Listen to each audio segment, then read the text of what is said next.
Hi there. So you're there. Hi, I'm Jason, and I am a writer, teacher, entrepreneur, musician, guitarist, and an outdoors enthusiast.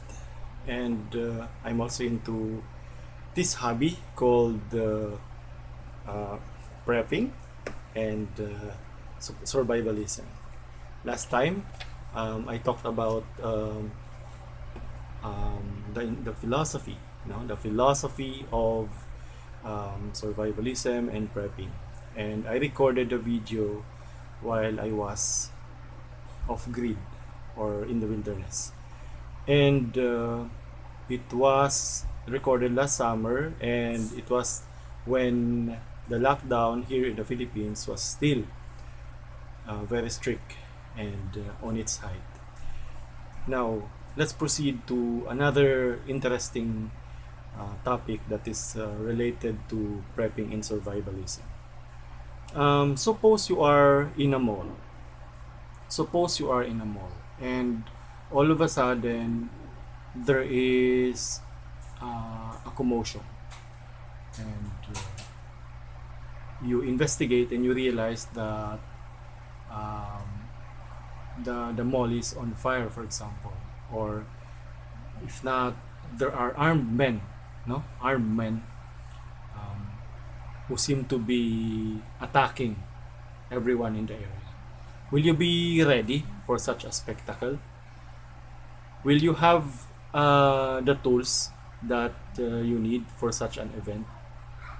So here we will talk about the EDC first, and we'll proceed to the next topic again. Um, what is an EDC? An EDC is uh, everyday carry. It's everyday carry, and items there are considered as life tools, or the things that you basically need for your day-to-day contingencies. That's an EDC. For my purpose, I'll show you my EDC sample.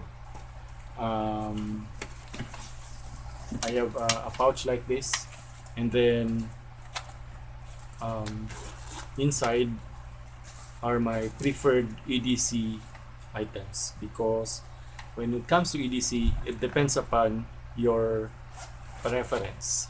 You will have to ask yourself, what is your routine? What are the things that you need every day? For my purpose, I think a good EDC must have something for grooming. So I have here a comb. It must also have something for writing, because I'm a writer, for instance, and I carry a tactical pen. I can talk about the tactical pen later. Um, Even before the COVID-19 pandemic, I was already carrying an alcohol sprayer and a small medical pouch where important medical items are placed. Medicines, especially items for grooming wounds, for dressing wounds. We have their band-aids, etc. And for some tactical items, I have a flashlight. I carry it all the time. I have whenever I'm going to the wilderness or going hiking, I have a pocket knife, and I also have with me um, Leatherman wingman, a Leatherman wingman, and a camper, or no, a climber, Victorinox, a Victorinox climber.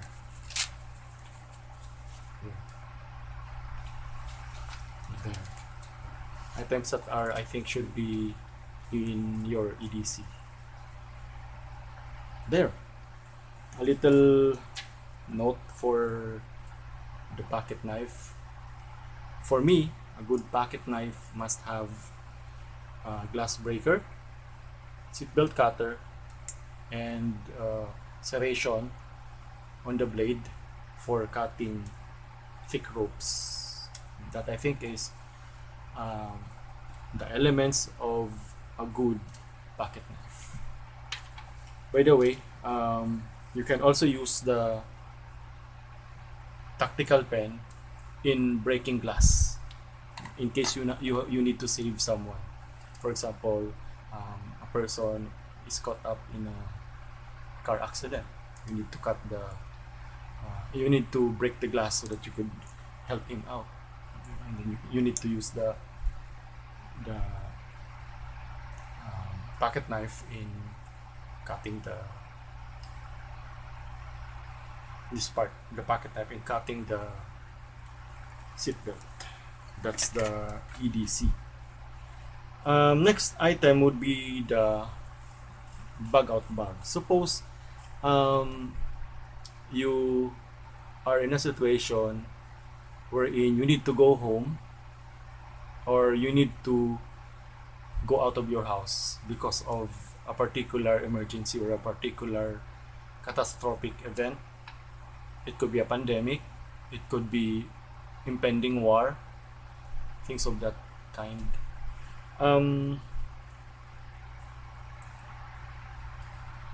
What is a BOB, or a bug out bag?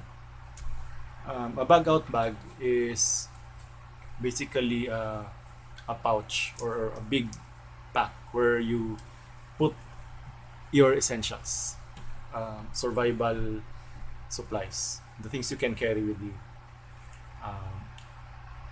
The contents of the BOB would really depend upon your needs and upon your preference. However, as per advice by many preppers, a bug out bag must contain a bigger medical pouch, water, COVID kit, and a COVID kit must have a mask. In my case, I carry a gill mask. Wait, let me just get stuck. A gill mask. I'm not related in the company that produces gill mask, but this is a sample of a gill mask. It's really cost effective. And must have alcohol, Lysol, and of course soap. And then more importantly, you must have your IDs and the government issued documents. And some books perhaps that you could read. And I would advise you to have magazines related to the outdoors and magazines related to survivalism or prepping, something like these magazines. Hunter, Backwoods, what else? We have here. Oh, of course, Knife Guide,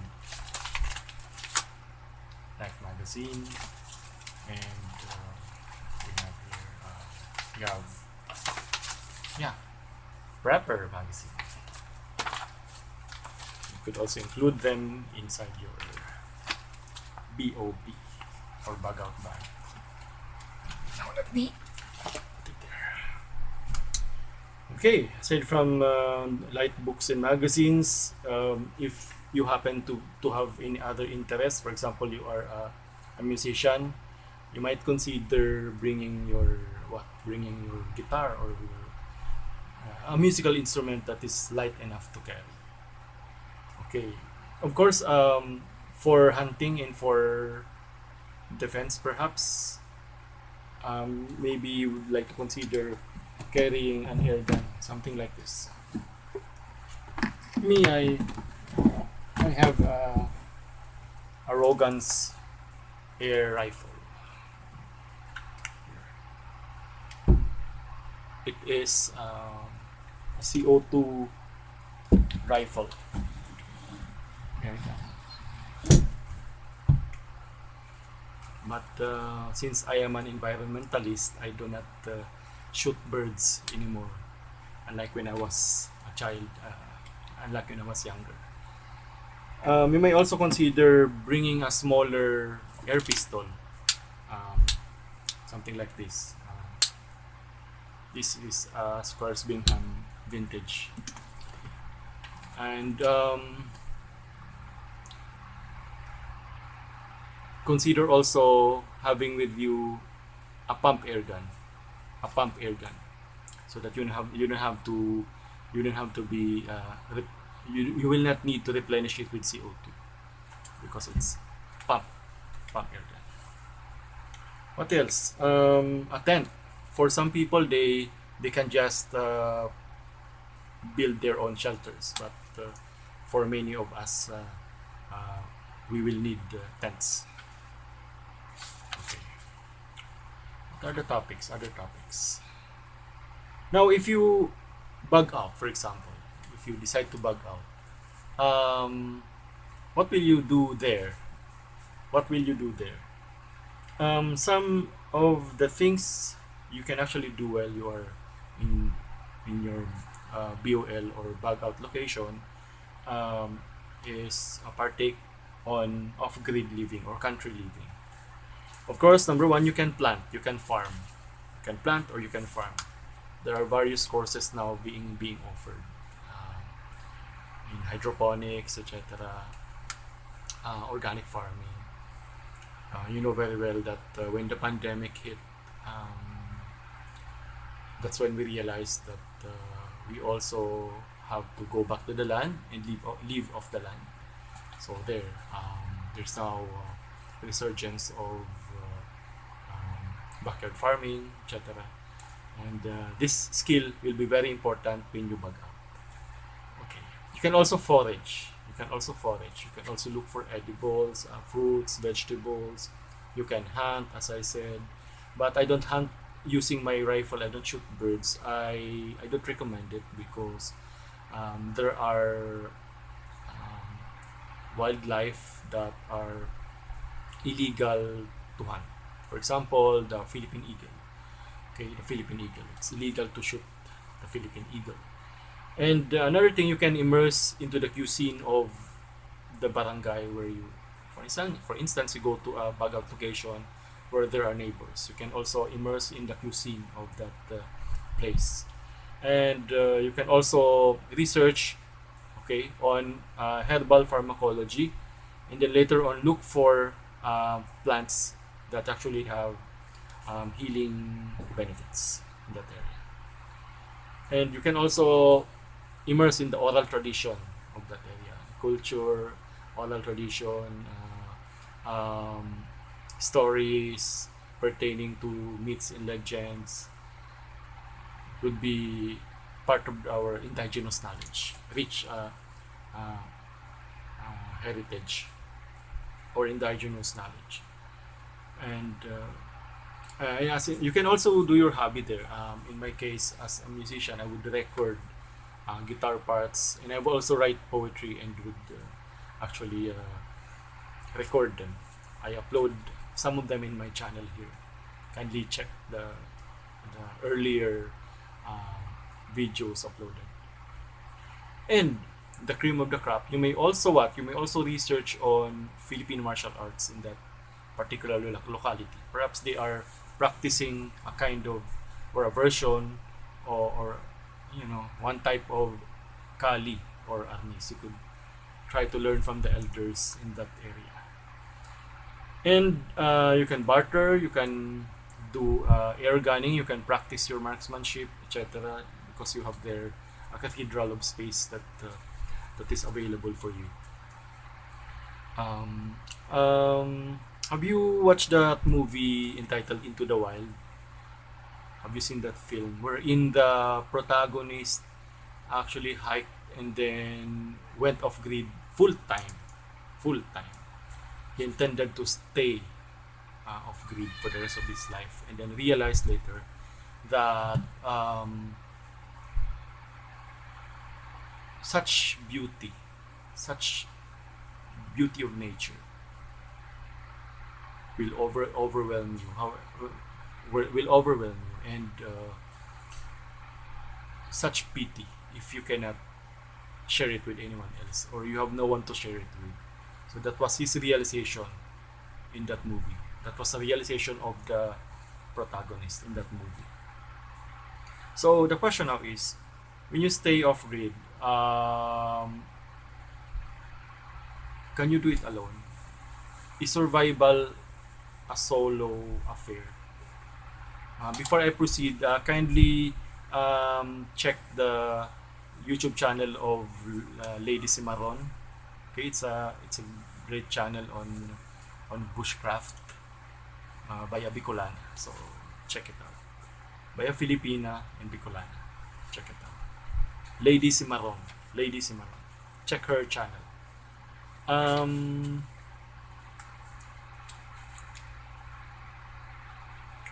Suppose you are now wait, there's another topic. There's another topic. Before we talk about whether or not survivalism is a solo affair, let's talk about the whys or the philosophy of survivalism. Suppose you are now making your EDC pack and your BOB, and your family members, friends, neighbors, or even the shop attendant where you are buying your supplies would ask you, "Are you going nuts? What's wrong with you?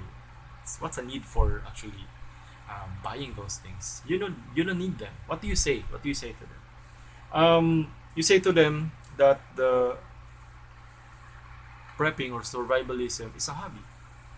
It's nothing, it's a useful hobby. It's not just, at the end of the day, it's simply a useful hobby.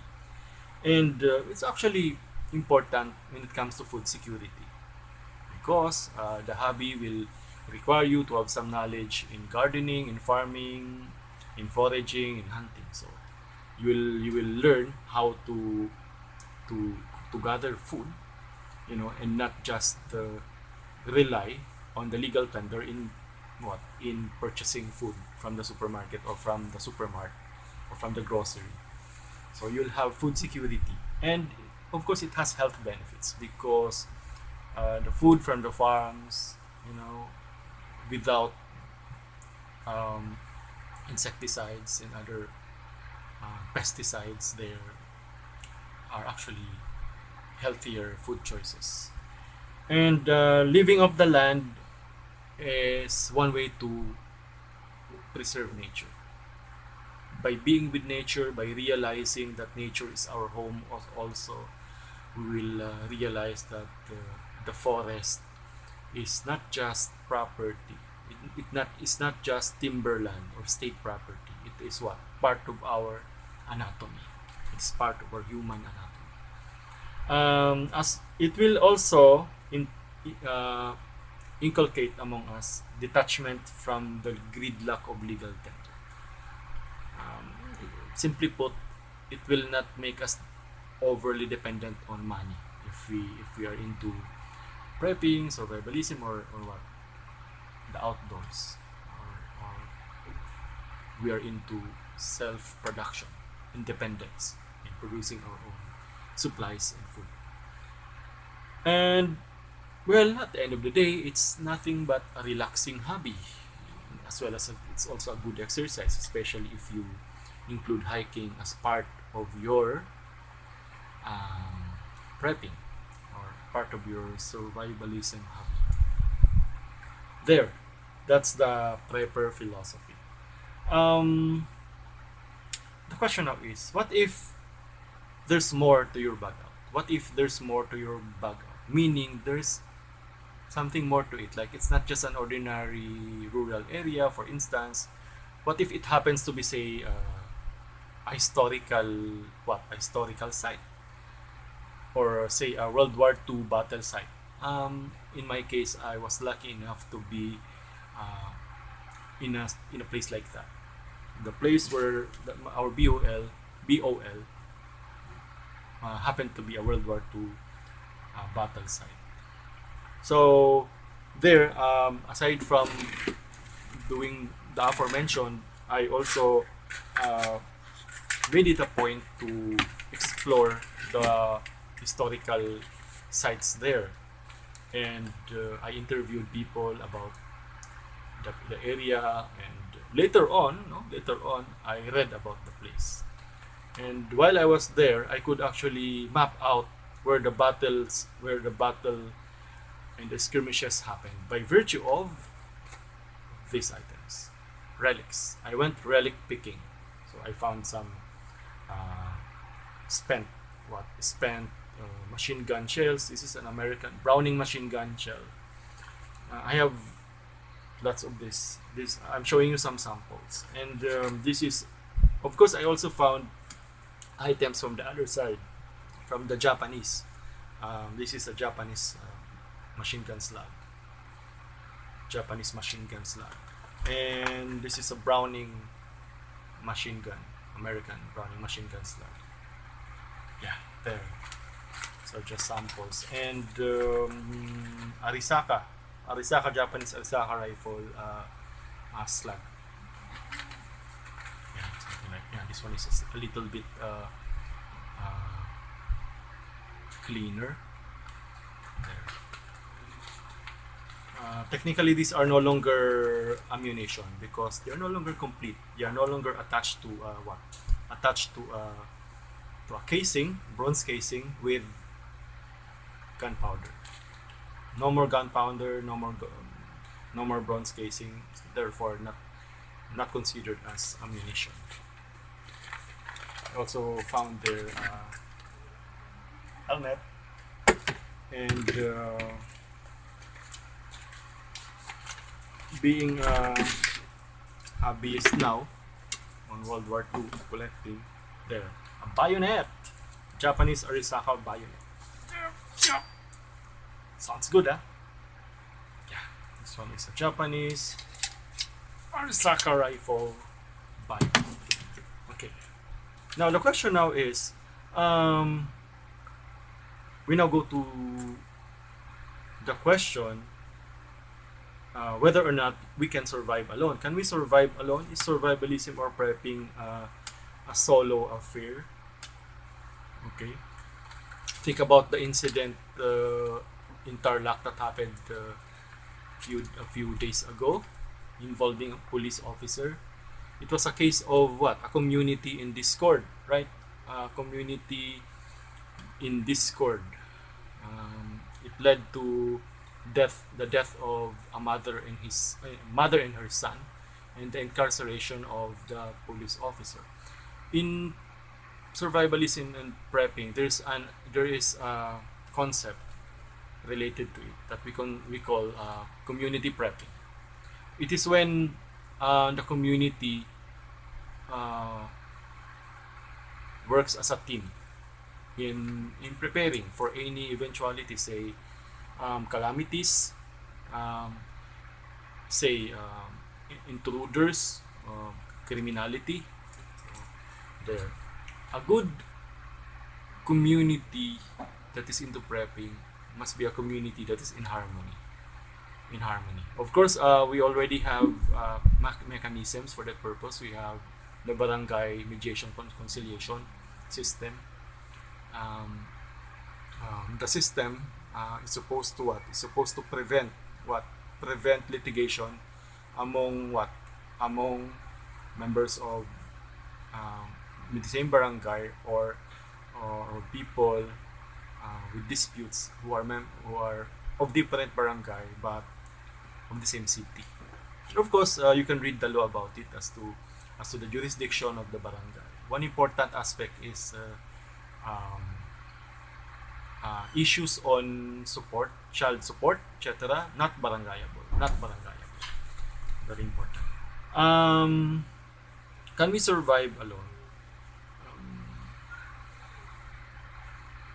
Can we survive alone? There, as we said, a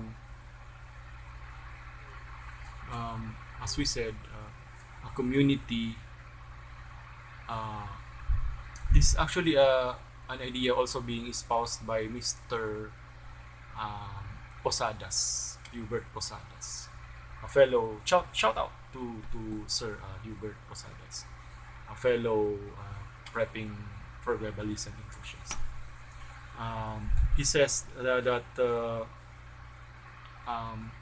unlike in the American setting, Filipinos tend to work as a community, especially if you look at it um, in the provinces. If you observe in the provinces, the people there are more or less closely knit. So he is saying that perhaps the idea of prepping as a solo thing, or as one family thing, or a few family thing, is not going to work in the Philippines, because if you do that, the community will simply what? Will simply get into your house and then actually loot the place or something, or because you're not cooperating with them, you are not friendly with them. So a prepper must be in harmony with his community.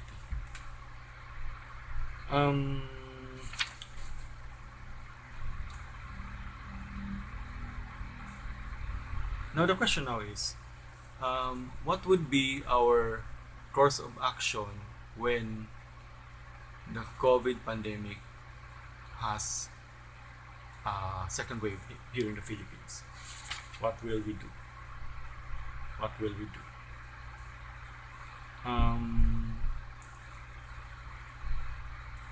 What will be our course of action? What will be the scenarios?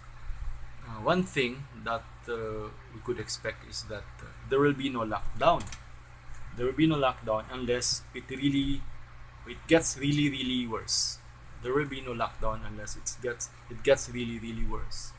It will be an issue of finances, economy, because we've been battered by storms, etc. And we had the longest lockdown in the world, the strictest lockdown. So it may not be a good idea to immediately impose a lockdown. And house lockdowns, perhaps. There will be house lockdowns, but not, the kind of lockdown that we had last summer. And then we could consider canned goods as currency. The canned good currency idea. That canned goods actually appreciate in value in such instances, and are priced items when it comes to barter. Another scenario, of course, of action would be the vaccine wars. Various companies, hurrying up to come up with a vaccine and winning the bidding, etc. And another thing is that there will be perhaps more strict measures on social distancing, wearing of masks, face shields. However, the PNP in this regard must reassure the people because of what happened in Tarlac and various police abuses. Our PNP is now experiencing bad PR. Bad PR. So the PNP must work on its image again. Well, actually, not just for the image. The PNP must really what? Must really gain the trust of the people again, because what happened was not an ordinary thing. Imagine a few days before Christmas, a mother and child gets shot by a policeman. When in fact, Christmas is, in essence, a nativity scene, right? There.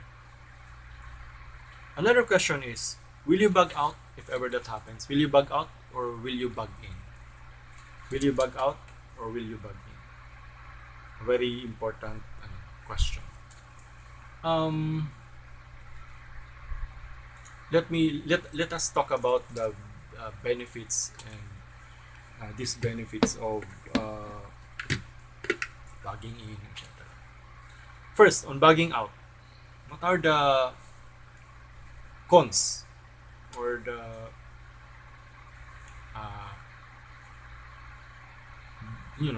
bad things about bugging out?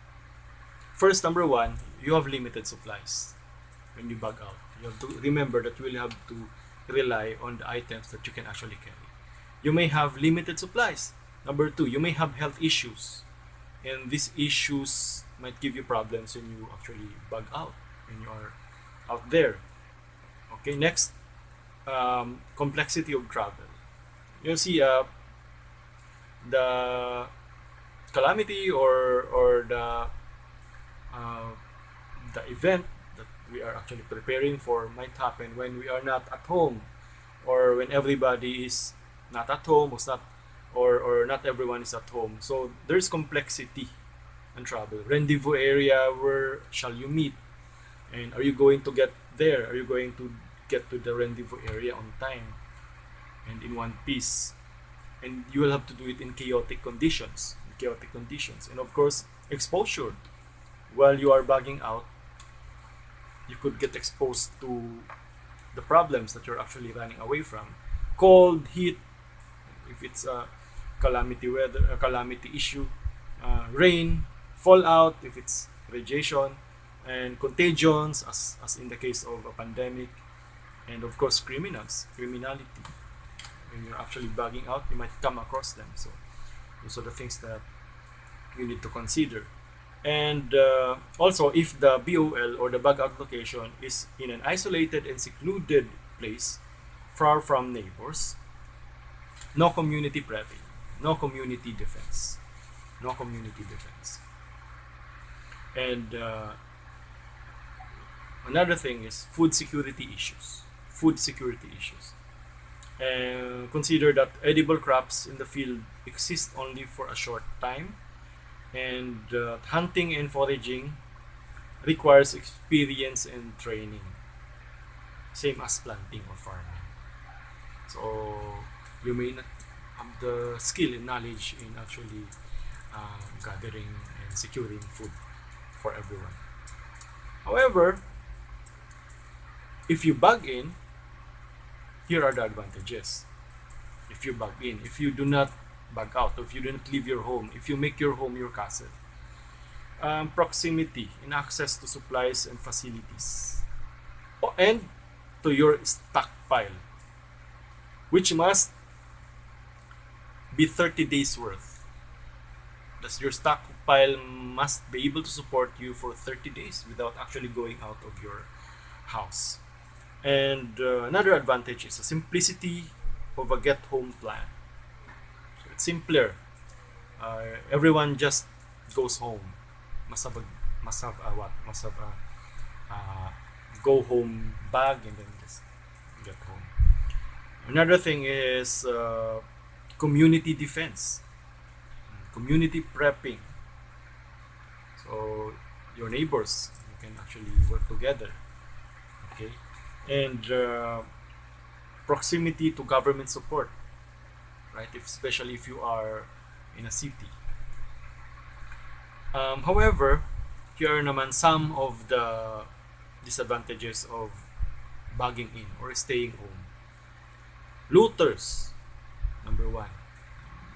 Looters, maybe your unprepared neighbors will come and loot your what you have prepared. Gangs could actually come to you and do violence to your family. Rioters, okay, fires. So, however, rioters are usually found in commercial areas. Another disadvantage: the cities, for example, in your houses in a city dwelling, it could be a ground zero for wars, economic collapse, and pandemics. You know what happened in Manila? People could not move. People had a hard time. People got hungry, etc. Because only one person in the family could actually go. And number three, limited natural resources when the supply line is cut. So you're in a city, for instance, limited natural resources. Okay, for example, the water supply gets cut, closures of supermarkets and drugstores happen, lockdowns, etc. How about the advantages of bugging out? Okay, of course you will have unlimited natural resources, especially if you have what? If you have skill in farming and planting. Also, herbal pharmacology, very very important. You will not be relying only on synthetic medicines with side effects of that. Herbal pharmacology from the forest. If you have the skill in actually utilizing them. And lastly, um, if the bug out location is not isolated and secluded, community prepping. Your community can work together, and you can barter. You can barter. There, some items that some items of interest when it comes to our hobby called prepping. By the way, this is an example of a BOB, but my BOB is only medium sized. I also put here water and raincoat and umbrella, notebook, etc. Inside the BOB, at least for my purpose, I still have a day pack. A day pack. It's just a small backpack that you can actually fold and keep inside the BOB. So when you arrive in your BOL or bug out location, you just bring out your day pack and then put your essentials there. You can walk with a smaller backpack. But of course, some bigger medical kit is inside. Of course, never forget to bring money. And when you are outdoors, I mentioned that you could bring with you a pocket knife. However, you could also decide to bring a bigger blade, a longer and bigger blade, like this Minasbad. See, it's a native, it's a traditional what we call blade, but could also, it's actually a fighting blade. Here, it's a Minasbad, round tip, etc. In future episodes, we can talk about the Minasbad. There, what else? Yeah, partly that's all for now. If you are also into this hobby, kindly comment. Kindly don't forget to like, share, or don't forget to subscribe. And thank you for joining me in this episode. Next time, perhaps we'll be talking about